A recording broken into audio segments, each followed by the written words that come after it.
Assalamualaikum warahmatullahi wabarakatuh.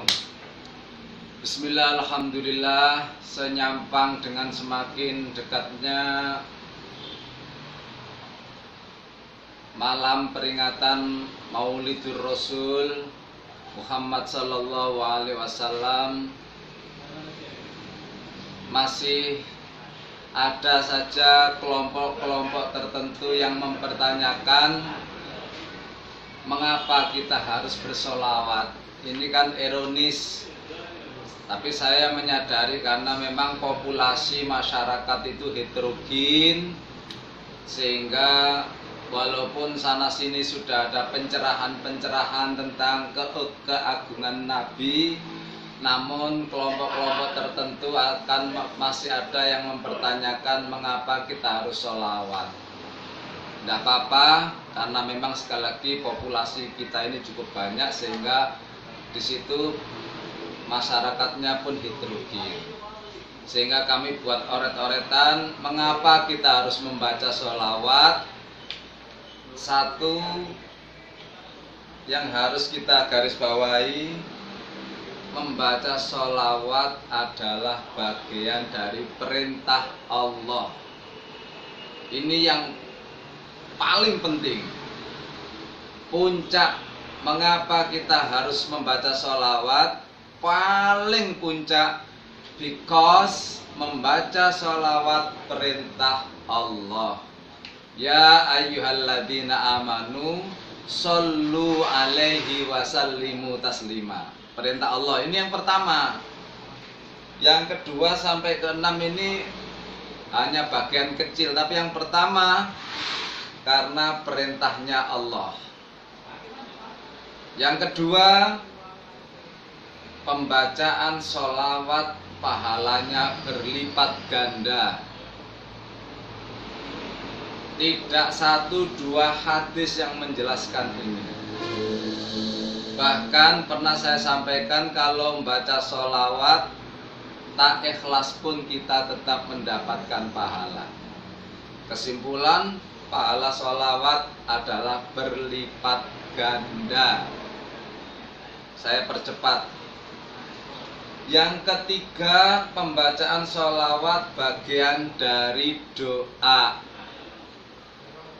Panjenengan baca sholawat itu adalah membaca doa. Sehingga Kanjeng Nabi pernah bersabda, aksiru sholatan aliyya fa innahu takshiful humum wa tukathirul arzak. Al-hadits au kama qol. Perbanyak membaca sholawat. Membaca sholawat itu takshiful humum, bisa membuka problematika hidup. Wa tukathirul arzak, bisa memperbanyak rezeki. Karena itu sholawat bagian dari doa. Yang keempat,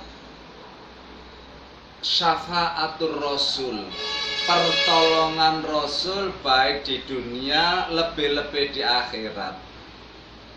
Ibu bapak sekalian, pertolongan Nabi itu diprioritaskan kepada siapa yang paling banyak membaca sholawat, bukan karena banyak ibadah.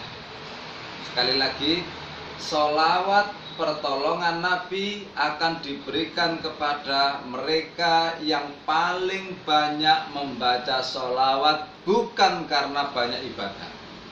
Kendatipun ibadah itu penting dan penting, namun soal pertolongan Nabi, prioritas pertama adalah mereka yang banyak membaca sholawat.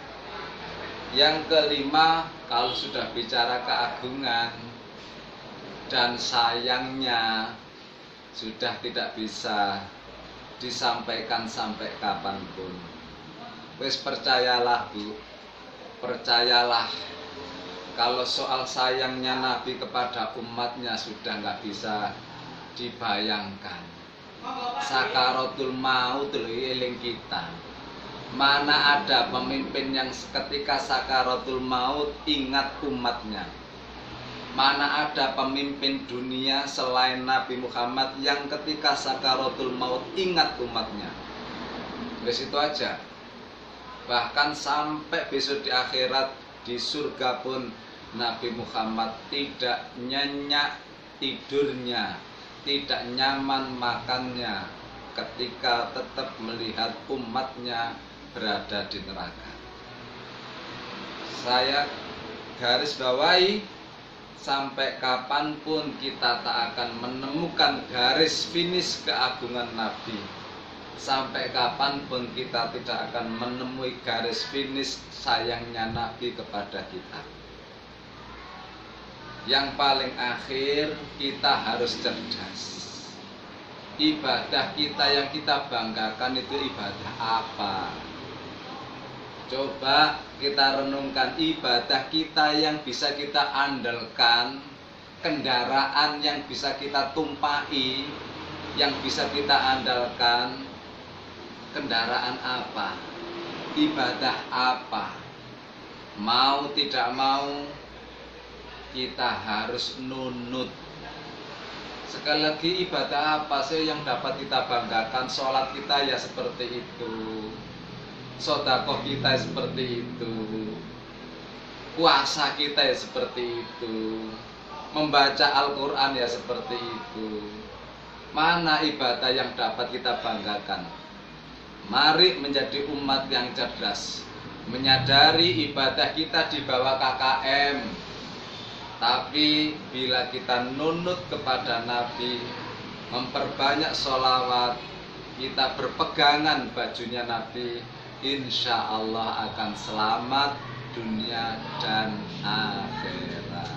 Terima kasih, mohon maaf. Assalamualaikum warahmatullahi wabarakatuh.